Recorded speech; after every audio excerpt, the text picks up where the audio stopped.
মহাসমাবেশের ২ সপ্তাহ পর আবারও শাহবাগে অবস্থান সরকারি চাকরিতে আবেদনের বয়সসীমা ৩৫ করার দাবিতে সাধারণ শিক্ষার্থী সমন্বয় পরিষদের। দাবি আদায়ে মার্চ ফর 35 কর্মসূচি পালন করেন তারা। শনিবার দুপুরে জাতীয় জাদুঘরের সামনে জড়ো হন শিক্ষার্থীরা। তারা বলেন, সরকারি চাকরিতে বয়সসীমা ৩০ থাকায় দেশে উচ্চশিক্ষিত বেকারের সংখ্যা বাড়ছে। 15 বছর, 16 বছর, 12 বছর পরে এসে আমরা কি এখনো 35 ডিজিটে থাকবো?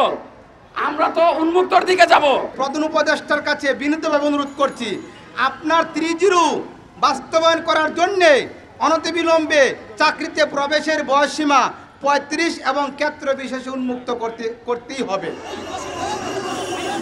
সমাবেশস্থল থেকে বাংলা মোটর ঘুরে শাহবাগ এসে মার্চ ফর 35 কর্মসূচি শেষ করার ঘোষণা দেয় 35 প্রত্যাশীরা। মিছিল নিয়ে বের হতেই পুলিশের বাধার মুখে পড়েন তারা। এ সময় সড়কে বসে যান আন্দোলনকারীরা।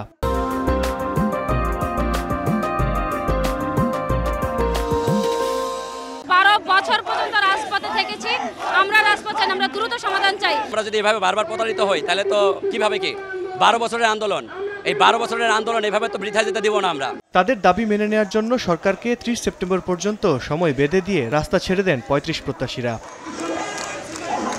আল কাসির, সময় সংবাদ, ঢাকা।